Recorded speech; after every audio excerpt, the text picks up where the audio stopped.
âmes, de pouvoir les suivre, de pouvoir, oh Seigneur, remplir ton royaume, que toute la gloire te revienne. Donnant un peu l'onction et la force à chacun, à son poste, de travailler, afin que toute la gloire, l'honneur et la puissance te reviennent au nom de Jésus. Amen. Acclame le Seigneur.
Tu vas prendre la Bible dans le livre de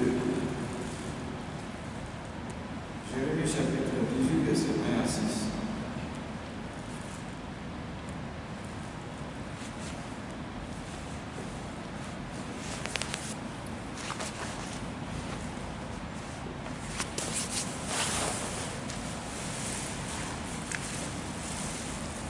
Le temps est parti. Voilà. Je ne vais pas donner tout ce message. On va prendre un seul verset. Voilà. Un seul verset. Alors, on va Genèse, c'est Jérémie. Voilà, je vais pas donner tout le message. Le temps est parti.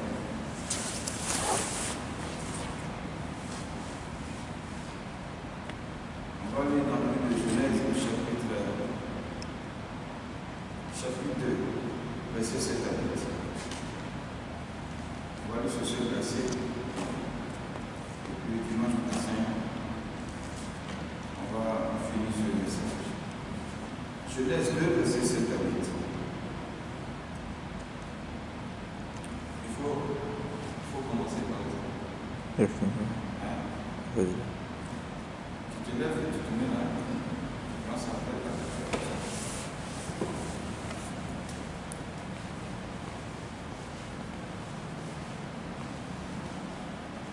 Genèse chapitre 2, versets 7 à 8.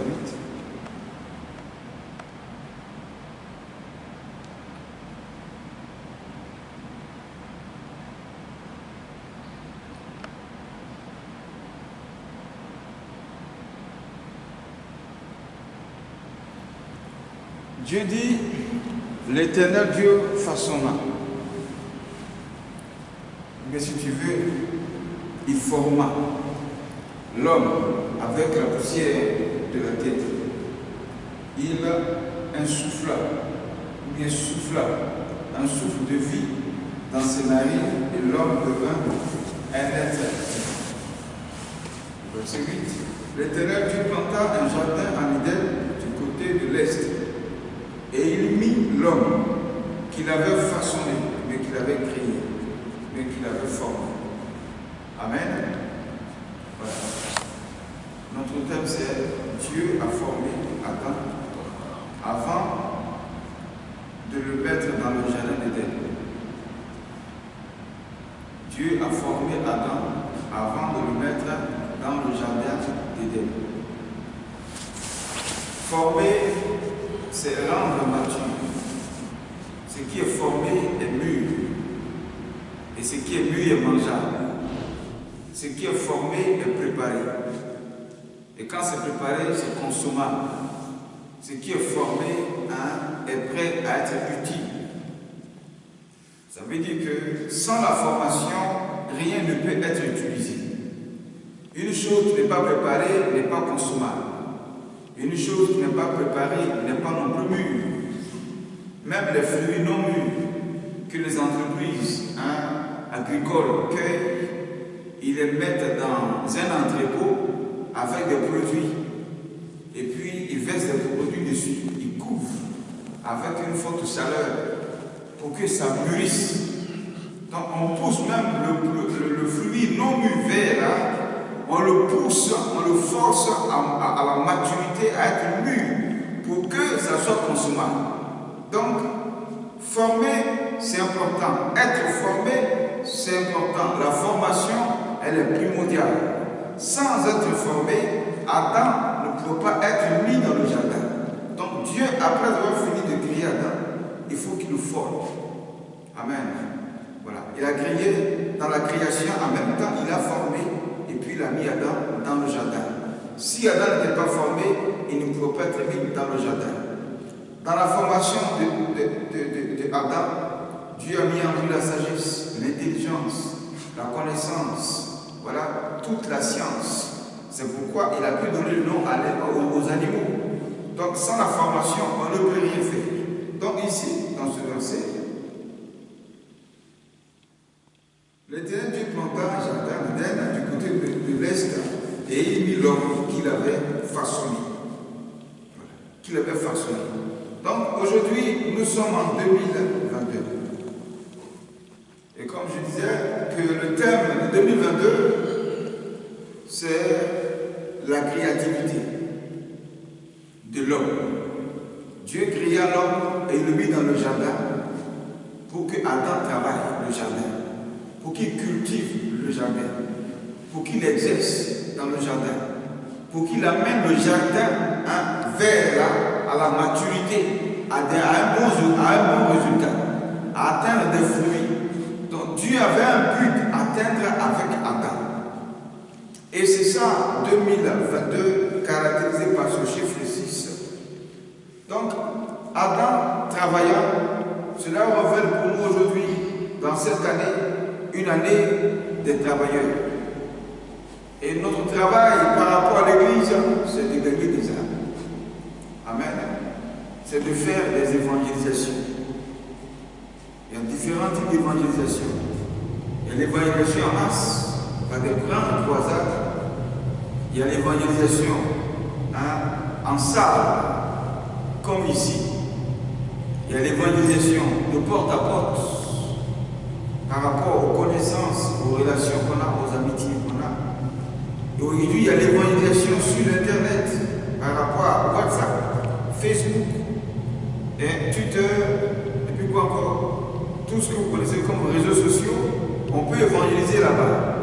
Donc il y a différents types d'évangélisation selon les territoires, selon les lieux. Et connaissant ce territoire européen où souvent on fait la guerre aux hommes de Dieu par rapport à l'évangélisation dans les rues, il faut changer la stratégie. Amen. Donc 2022, il y a aussi un esprit de stratège qu'il faut avoir. Voilà. On évangélise selon l'individu qui est en face de nous. Si c'est un musulman, il est différent pour lui, son évangélisation est différente d'un non-musulman. Si c'est un bouddhiste, il y a son type d'évangélisation. Si c'est un franc-maçon, un mystique, il y a son type d'évangélisation. Si c'est quelqu'un qui est malade aussi, il y a son type d'évangélisation. Donc les évangélisations diffèrent selon l'individu qui est en face de toi. Amen. Donc, Adam a été formé par Dieu et Dieu le plaça dans le jardin. La formation du chrétien est très importante. En tant qu'enfant de Dieu, notre formation commence par la parole de Dieu. Le monde, le péché nous déforme. Le péché et le monde nous déforment. Et Dieu nous forme. Le diable nous détruit. Le diable nous déforme et Dieu nous forme. Donc quand on vient à l'église, la Bible est notre outil de formation. La Bible est notre outil de compréhension de la pensée de Dieu. La Bible est notre outil de transformation de notre cœur et de notre personnalité. La Bible est notre outil de vision. La Bible est notre outil de renouvelation ou bien de régénération.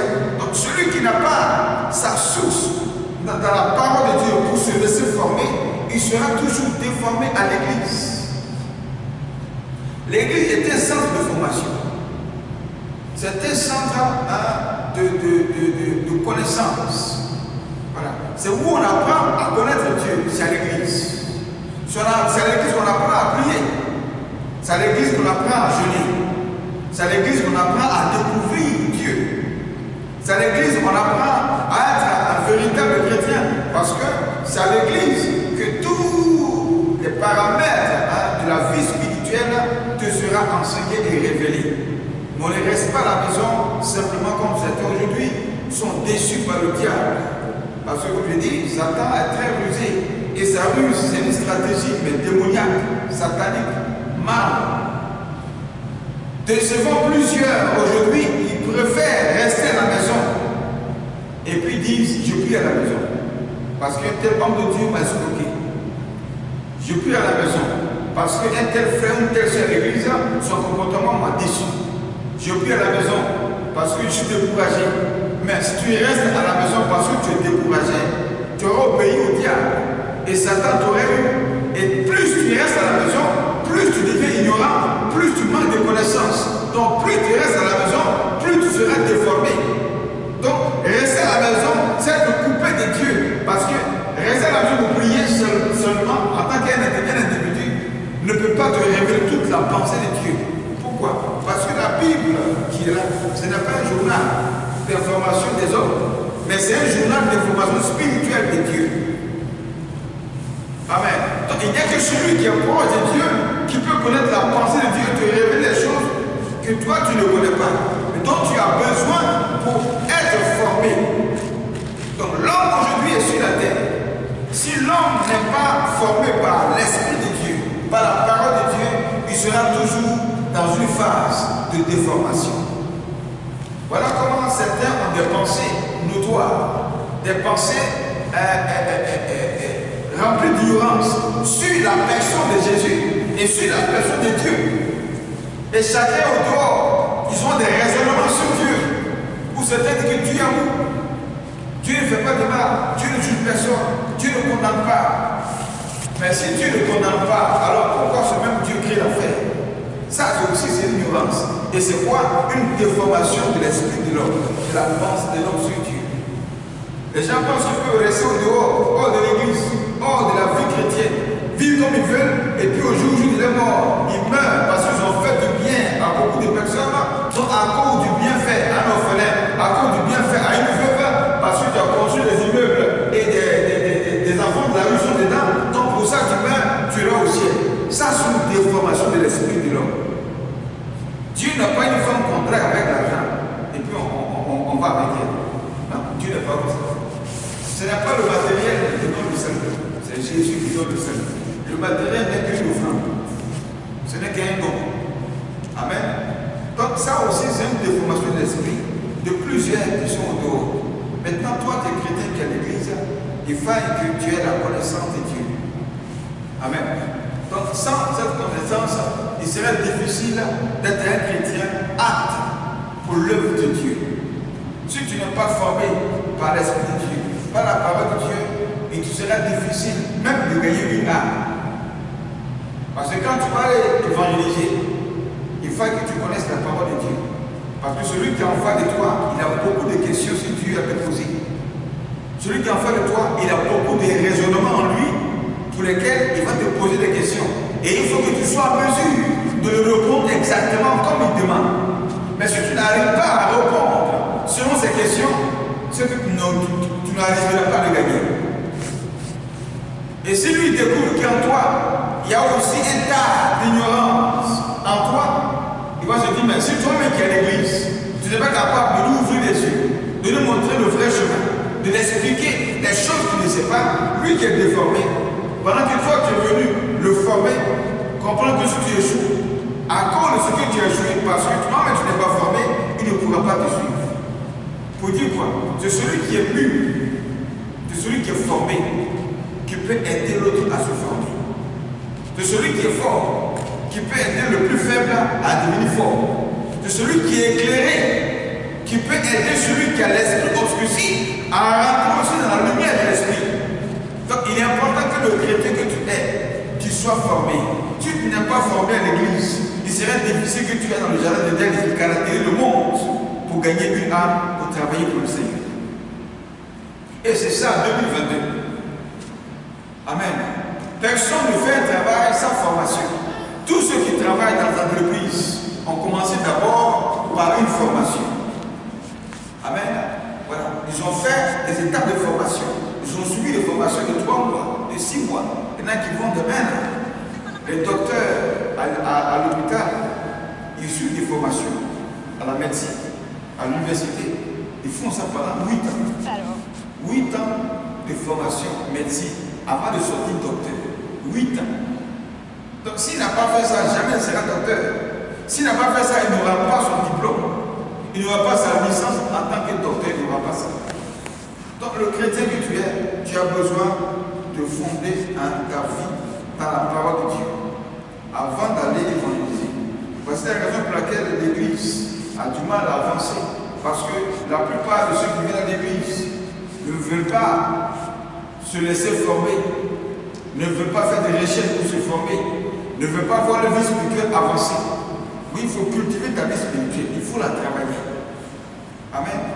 Il faut la travailler parce que Dieu a mis Adam dans le jardin pour le cultiver et pour le garder. Lisons ça. Dans Genèse. Genèse 2, voilà, Genèse 2. Il dit l'Éternel Dieu façonna l'homme avec la poussière de la terre. Il souffla un souffle de vie dans ses narines. Ce souffle de vie, c'est l'esprit. Le souffle d'esprit, le souffle de vie, c'est la sagesse de Dieu. Le souffle de vie qu'il a mis en lui, c'est la connaissance que Dieu a soufflé en temps. Le souffle de vie, c'est le don spirituel que Dieu a soufflé en lui. Donc, en effet, Dieu a soufflé la connaissance, les dons, la capacité, la puissance à Adam. Et ici, avec toutes ces choses-là, il met une âme vivante. Donc, pour vivre sur la terre, pour être en fonction, il faut que tu aies l'Esprit de Dieu.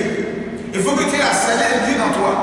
Donc, si ces dons, ces capacités ne sont pas en toi, tu peux être opérationnel et fonctionnel. Donc, le chrétien à l'église, sans le Saint-Esprit, il serait semblable à un païen qui est au dehors. Amen. Qui est vide dans l'esprit. Qui n'a pas une partie de Dieu en lui. Le Saint-Esprit en nous, c'est une partie de Dieu en nous. Et c'est cette petite partie de Dieu en nous là qui fait de nous des repères. C'est pourquoi Jésus a dit, il faut que nous soyons le sel de la terre et la lumière du monde. Mais si nous ne sommes pas le sel de la terre, pour apporter du goût dans l'amertume de ce monde, il serait difficile que le monde ait de la saveur. Il serait difficile que le monde soit sauvé. Il serait difficile que le monde voie la bonté de Dieu. Si nous ne sommes pas encore la lumière pour éclairer ce monde, il serait difficile que eux-mêmes sortent des ténèbres. Ce serait compliqué. Donc on a besoin du souffle de Dieu en nous, afin que nous devions des êtres vivants, des âmes vivantes. Donc si tu n'as pas l'Esprit de Dieu, tu vas ressembler à un mort. C'est pourquoi vous voyez ceux qui ont les yeux spirituels et qui voient le comportement de certaines personnes sur la terre, tu le vois vivant, mais spirituellement il est mort.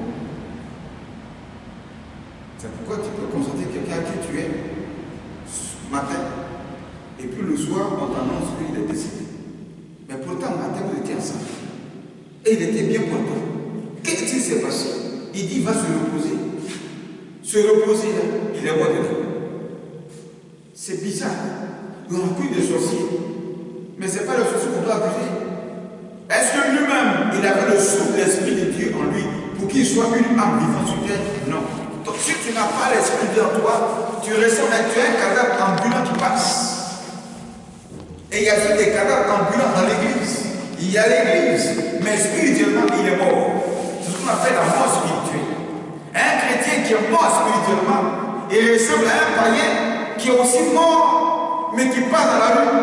Et dont les sorciers peuvent mettre la main sur lui pour le détruire à tout moment. Donc la mort spirituelle du chrétien, c'est dangereux pour ce chrétien.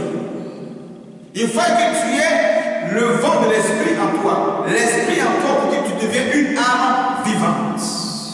Donc, sans aussi l'esprit formé, tu ne peux pas travailler. Tu ne travailles pas, ça veut dire que tu ne mangeras pas. Si tu ne manges pas, ça veut dire quoi? Tu ne vivras pas. Donc, pour vivre sur terre, il faut travailler, avoir son argent et vivre sur terre. Mais si tu ne travailles pas parce que tu n'es pas formé, il serait difficile que tu aies l'argent pour vivre. Donc la formation de l'esprit, la formation de ta physique sont complémentaires pour que notre vie fonctionne sur terre. Donc une église qui doit fonctionner, qui doit vivre, il faut que les éléments qu'on appelle les fidèles qui sont à l'église là, eux-mêmes là, ils ont une connaissance de Dieu. Ils sont formés d'esprit. Chacun doit se jeûner, se prier, se battre pour faire évoluer sa vie spirituelle. Si ta vie spirituelle évolue individuellement, c'est que tu serais capable de faire évoluer. Si un païen qui est dehors, que tu vas évangéliser et l'amener à l'église. Plus tu crois spirituellement, plus l'église elle-même se multiplie. Mais quand l'église, les âmes diminuent, puis il n'y a pas de fidèles, ça arrive pour dire que spirituellement, les quelques-uns qui sont assis là manquent eux-mêmes de formation spirituelle. Amen. Ils manquent de formation spirituelle. Parce que si tu aimes le Seigneur, tu vas aimer l'œuvre de Dieu. Celui qui n'aime pas l'œuvre de Dieu n'aime pas Dieu lui-même. Et si tu aimes le Seigneur, il y a l'amour de Dieu en toi, tu aimes la parole de Dieu. Non, ça va te pousser à gagner des âmes. Ça va te pousser à faire évoluer l'église. Ça va te pousser à avoir des idées de créativité. Comment faire pour que l'église avance? Comment faire pour que l'église bouge? Comment faire pour qu'il y ait de nouvelles choses? Mais pour que ce truc-là arrive, j'étais là, j'ai réfléchi. Et puis c'est venu à moi. C'est ça, l'esprit de créativité. Quand tu as une pensée formée, tu es cultivé, tu as de l'expérience, ça te permet de créer toujours de nouvelles choses pour avancer. Donc, ta vie spirituelle doit avancer pour que l'église dans son ensemble aussi avance. C'est ça la créativité de 2022. Si Adam n'avait pas un esprit formé, Dieu n'a pas mis en lui ce souffle pour qu'il devienne une âme vivante, Adam n'allait rien fait dans les épidèmes. Même donner le nom au serpent qu'on appelle serpent, il n'allait pas trouvé. Mais il a donné le nom à chaque animal. Imaginez un peu Adam assis, et puis tous les animaux que tu connais sur la terre sont devant lui.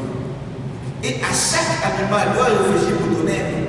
À chaque animal doit réfléchir pour donner un nom. À chaque animal doit réfléchir pour donner un nom. Ça, c'était un travail. C'était un travail de réflexion. C'est un travail de réflexion. Amen.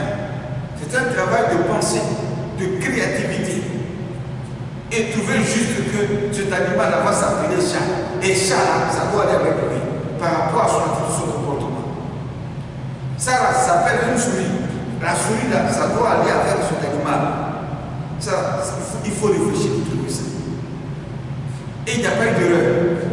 Tu as regardé le travail d'Adam et il n'y a pas eu d'erreur. Il fait de vrais massages pour trouver des choses justes. Et c'est comme ça l'église doit avancer. Amen. Alors, et il mit l'homme qu'il avait façonné. L'Éternel Dieu fit pousser du sol des arbres de toutes sortes agréables à voir et porteurs de fruits bons à manger. Et il fit pousser l'arbre de la vie au milieu du jardin, ainsi que l'arbre de la connaissance du bien et du mal. Un fleuve sortait d'Éden pour arroser le jardin, et de là, il se divisait en 4 bras. Le nom du premier est Pichon. Il entoure tout le pays de Avila, où se trouve l'or. L'or de ce pays est pur. On y trouve aussi de blédium et de pierre d'onyx. Le nom du deuxième fleuve est Puyon. Il entoure tout le pays de Couche. Couche, c'est vers l'Éthiopie. Amen. Et le troisième est le Tigre. Il couvre à l'est de la Syrie. Le quatrième fleuve, c'est l'Euphrate. Dieu, l'Éternel, Dieu prit l'homme et le plaça dans le jardin d'Éden pour qu'il cultive et le garde. Amen. Et l'homme donnant cet ordre à l'homme. Dieu donnant cet ordre à l'homme. Dieu et l'Éternel donnant cet ordre à l'homme. Tu pourras manger des fruits, ainsi de suite. Mais regardons là un peu où Dieu plaça Adam dans le jardin pour le cultiver et puis le garder. Donc Adam avait un culte avec connexion avec Dieu. Adam avait toujours des rapports, une liaison avec Dieu. Adam était en prière avec Dieu. Avant que Ève n'arrive, Adam avait une relation, une intimité avec Dieu. Et c'est cette relation-là qui faisait de lui un homme qui avait l'esprit ouvert à la connaissance. Donc pour que ta vie spirituelle ait de connaissance, de révélation, de profondeur, il faut que tu aies une relation, une continuité, une fréquentation continuelle avec Dieu. Voilà comment notre esprit est toujours régénéré. Et plus tu es connecté à Dieu tous les jours, plus tu découvres Dieu en profondeur. Parce que chaque jour que tu parles avec Dieu, il te révèle une chose. Chaque jour que tu vas jeûner, Dieu te prend une chose. Chaque jour que tu lis la Bible, tu verras une chose. Et c'est en fonction de ces choses que tu reçois chaque jour-là qui te fait progresser spirituellement. Voilà comment on a acquis la connaissance de Dieu. Il dit à chaque jour suffit sa peine. Pour dire que chaque jour Dieu fait quelque chose. Amen. Chaque jour Dieu fait quelque chose. Mais si tu vas ouvrir la Bible une seule fois dans le mois, alors qu'il y a 30 jours, mais 31 jours, une seule fois dans le mois, ou bien dans la semaine, tu n'ouvres pas la Bible, mais tu attends 2 semaines, et puis tu ouvres la Bible. Tous les autres jours, tu as raté des secrets, tu as raté ta connaissance, tu ne évolues pas. Qu'est-ce qui va se passer spirituellement? Au lieu de monter, tu vas régresser. Et plus tu régresses, ça veut dire que tu es en train de te séparer de Dieu petit à petit. Voilà comment la mort spirituelle arrive dans l'église. Et plus tu sépares de Dieu, plus le nombre de fidèles aussi se réduit dans l'église. Est-ce que vous voyez ça? Plus tu te sépares de Dieu, plus les gens qui viennent à l'église, eux aussi, qui ne sont pas enfermés, se retirent un peu de l'église. Et plus tu te retires, plus l'église des âmes disparaissent. Voilà pourquoi il faut toujours maintenir son culte avec Dieu à la maison.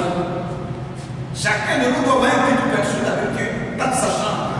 Et puis un culte familial au salon. Et puis après un grand culte à l'église. Donc il y a 3 types de cultes que l'homme doit avoir avec Dieu.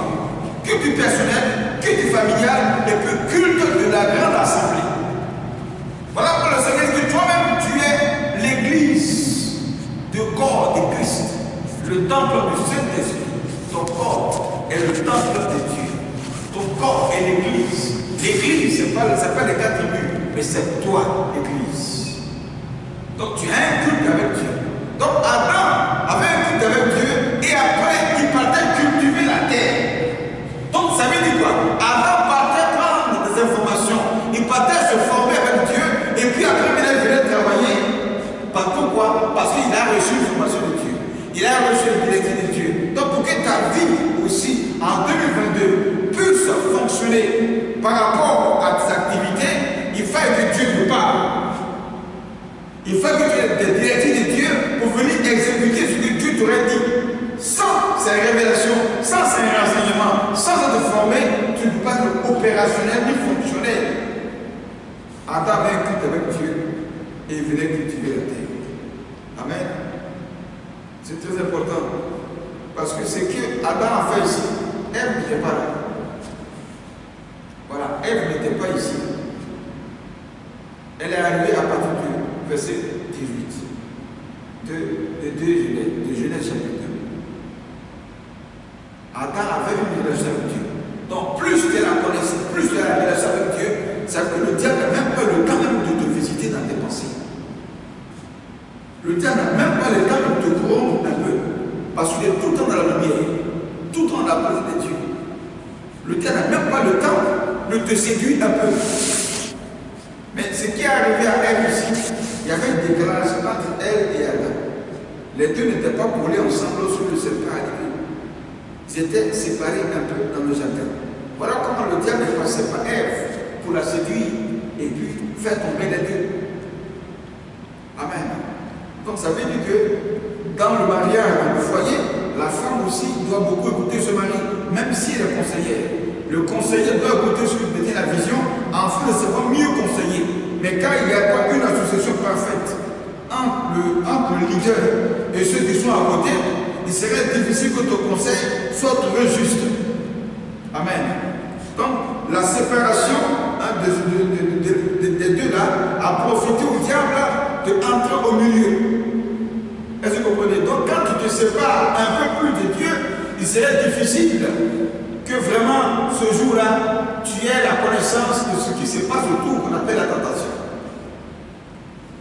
Donc, c'est ce qui est peut arriver à Ève. Donc, un manque de culte permet au diable de prendre la place. C'est important. Pour que l'Église aujourd'hui puisse avancer, nous devons faire ces choses. On va laisser deux versets et on va finir. Dans Galates 4, verset 19.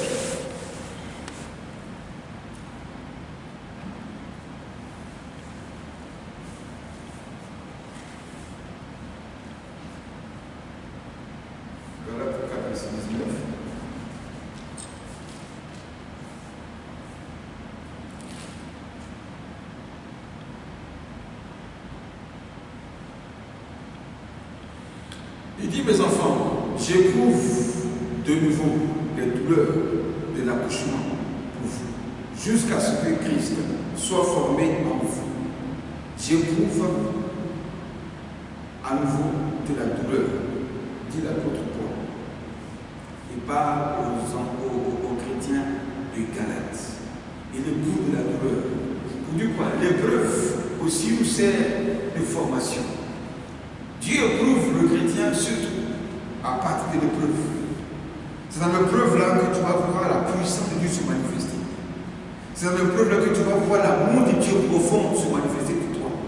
C'est dans l'épreuve là que tu verras qui t'aime, qui ne t'aime pas. C'est dans l'épreuve là que tu vas voir la puissance de Dieu se manifester par rapport à la guérison et au miracle. Donc un chrétien qui fuit des épreuves ne verra pas la connaissance parfaite de Dieu. Un chrétien qui fuit des épreuves sera un chrétien immature. Parce que c'est dans l'épreuve que Dieu nous rend mature. Amen. L'épreuve te permet à Dieu d'enlever en toi tout ce qui est ignorance, tout ce qui est chaud du monde. Donc c'est pourquoi le chrétien ne doit pas fuir les épreuves que Dieu met en face de lui. Et dans l'épreuve là, tu attends un accouchement. L'épreuve est seulement une femme qui est enceinte et qui attend un enfant. Donc ici l'apôtre Paul, dans ce verset de Galates 4, verset 19, il dit, mes enfants, j'éprouve de nouveau les douleurs de l'accouchement pour vous. De nouveau, ça veut dire que Jésus avait connu les premières douleurs de l'accouchement de l'Église. C'est ce qui s'est passé à la croix. Jésus a été éprouvé à la croix. S'il avait fui cette épreuve-là, on ne serait pas là aujourd'hui à tous les prêcher et de parler de Jésus qui opère des miracles, qui guérit des gens. Donc, Jésus n'a pas fui l'épreuve. Et c'est encore de l'affrontement de la croix qu'il a reçu le nom qui est au-dessus de tous les noms. Voilà qu'au nom de Jésus, un malade est guéri. Au nom de Jésus, des miracles s'opèrent. Amen. Donc, si tu as atteint la dimension de la créativité, de la puissance de se manifester, l'épreuve est évidente. L'épreuve est normale. Donc, ici, l'apôtre Paul ici se sacrifie. L'homme de Dieu se sacrifie. Il meurt. Il meurt pour l'Église, il souffre pour l'Église, il gémit pour l'Église, il éprouve des douleurs pour l'Église, il se sert pour l'Église, mais l'Église elle-même, le chrétien ne voit pas ça. Il est fatigué, il y en a qui sont fatigués, mais parce qu'il doit prêcher pour faire du bien au peuple de Dieu, il doit se tenir là pour le faire. Il éprouve la douleur. Il y en a même qui sont fatigués de la maison, tu es malade. Mais on t'appelle quand même, il faut prier pour les gens. L'homme de Dieu, s'il a mangé, on ne sait pas ça. Est-ce que lui me supporte bien? Ce n'est pas le problème. Mais comment il vit? Ce n'est pas ton problème. Mais toi, ton problème, c'est qu'il doit pour toi. Ton problème, il doit te parler. L'homme dit éprouve la douleur pour faire naître l'Église. Un homme de Dieu, sans la connaissance, sans l'onction, sans cette force de Dieu en lui, l'Église va mourir. Pour dire qu'il faille que tu sois fort, formé, mûr, mature pour exercer, pour faire quelque chose. Amen. Pour vous, jusqu'à ce que Christ soit formé en vous.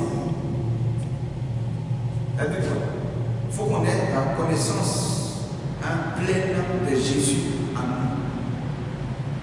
Christ formé en nous, c'est la vie de Jésus en nous. Christ formé en nous, c'est la délivrance parfaite en nous. Christ formé en nous, c'est la perfection de l'amour de Dieu en toi. Et pour atteindre cette dimension-là, tu as besoin de passer par les épreuves. Christ, c'est pas un être humain, Saint-Esprit. Donc Dieu en toi, il faut que la chair se fonde, elle se réduit, elle soit petite pour que l'esprit croisse en toi. La croissance de l'esprit est égale au vent qui te soufflait dans la narine d'Adam et il devient un être vivant. Sinon que nous, notre chair, dans notre chair, nous sommes morts. Mais c'est par le nom de Jésus que nous sommes vivants. C'est ça que le souffle que Dieu souffle en nous. Donc quand quelqu'un est gagné à Christ, il vient d'église.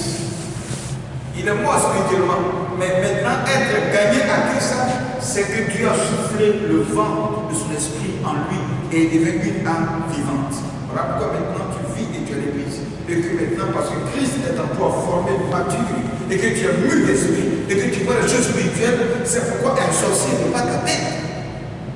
Donc un sorcier qui arrive à mettre la main sur un chrétien, c'est que ce chrétien-là, Christ n'est pas encore formé en lui. Mais quand Jésus est formé en toi, non, on ne peut pas t'avoir. On ne peut pas te piéger. Un sorcier ne peut pas t'ôter la vie. Personne ne peut faire que sur ta vie. Pourquoi? Parce que tu es mûr. Voilà, c'est la raison pour laquelle, quand des sorciers attaquent un véritable enfant de Dieu, qui est mûr de Dieu, mûr d'esprit, son esprit devient fort. Qu'est-ce qu'il faut? Il t'attaque, il te cherche, et tu ne vois pas. Il t'assure, un vient devant toi et il confesse pour dire que ton esprit est trop fort. Quand on dit que ton esprit est trop fort, on parle de la formation de Jésus en toi. Pourquoi? Parce que tu as bravé les épreuves, tu as laissé Dieu te former et tu es mûr d'esprit, on ne peut pas t'avoir.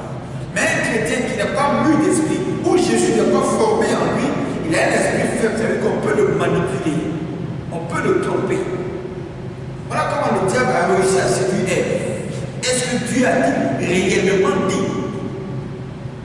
Et puis il a fini par tomber dans son piège. Quand ton esprit est faible, on peut te manipuler, on peut t'avoir. Alors qu'il faut éviter la faiblesse de l'esprit. Et il faut se laisser former par l'esprit de Dieu. Finissons dans 2 Samuel 3, verset 1.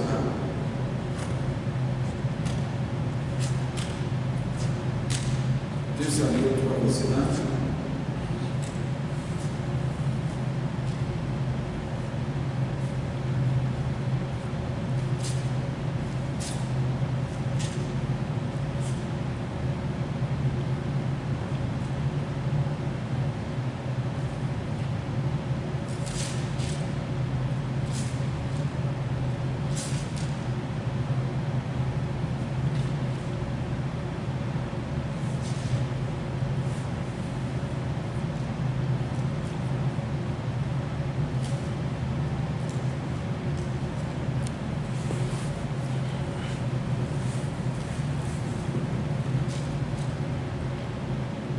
Samuel 3, verset 1.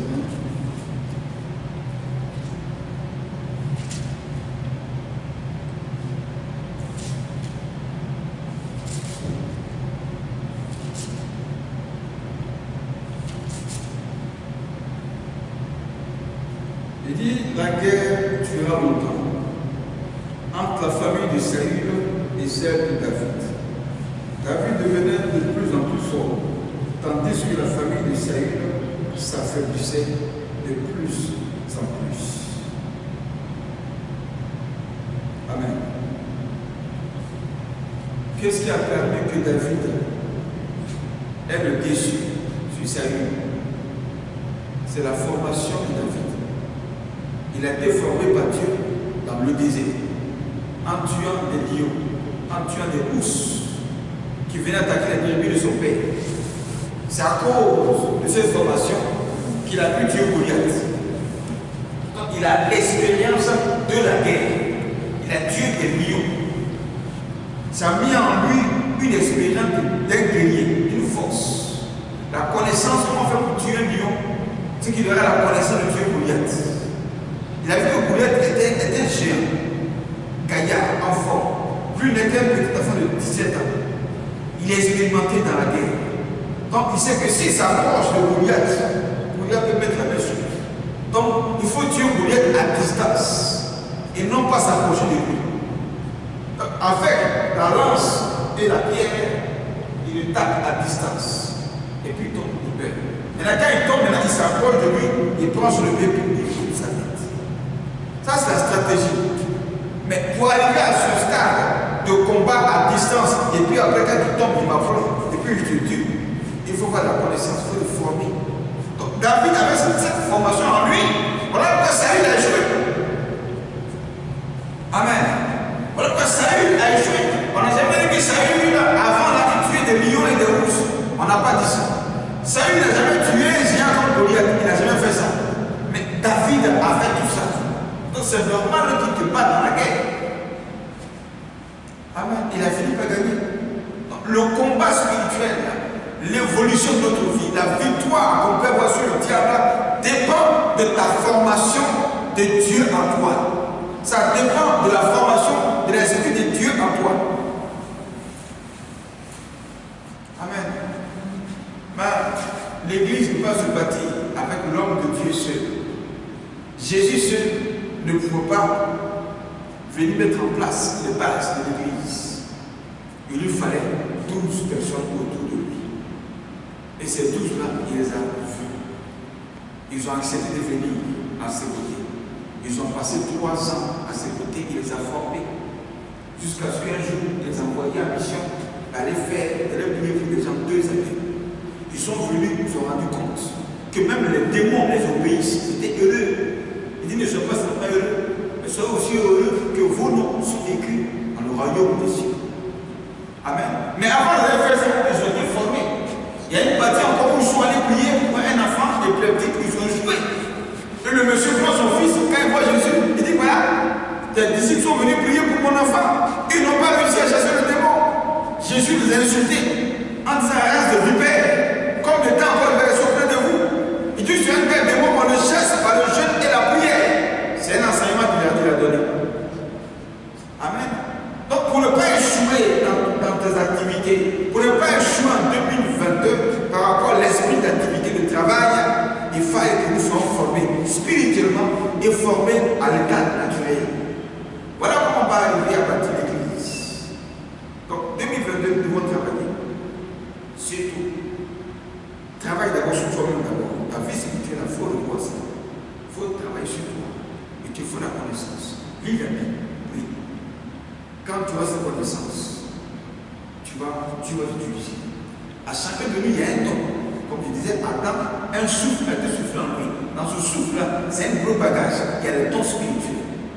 Ce don qui est en toi là, tu dois le travailler, tu dois le former, tu dois le laver. Le don qui est en toi là ressemble à de l'or qui se trouve dans la terre. L'or n'est pas la surface de la terre. L'or est dans le sous-sol. On creuse et on fait sortir l'or qui est brut. Et puis on le lave, on le met dans le feu, c'est l'épreuve. On le travaille et puis après l'or commence à briller. Donc il y a un don en toi qui dort. Il y a un don en toi qui est brut. Tu dois le former, le travailler pour que Dieu puisse utiliser ce don-là pour gagner des âmes. Mais si tu dors avec ce don, toi-même tu ne seras pas formé. Et ceux qui vont être sauvés par toi ne seront pas sauvés. Ton l'église n'avancera pas. Donc voici un peu, bref, en ce petit instant, une petite partie de ce message d'aujourd'hui. Dieu a formé Adam avant de le mettre dans le jardin d'Éden. Si tu veux faire le de Dieu, il faut te former. Tu as la batterie, c'est bien, il faut te former à la batterie. Et l'expérience de la batterie, ça veut dire connecte-toi à des batteurs dans l'église qui ont l'expérience de la batterie. Ça va te permettre d'être doué, plus excellent dans l'église. Et puis à part la batterie, des choses, Dieu va faire des grandes choses. Amen. Donc chacun a son poste pour que Dieu puisse faire des choses dans l'église en ce 2022. Amen. Amen. Amen. Amen. Voilà. On va se donner des mots. Nous allons prier pour chacun à son poste.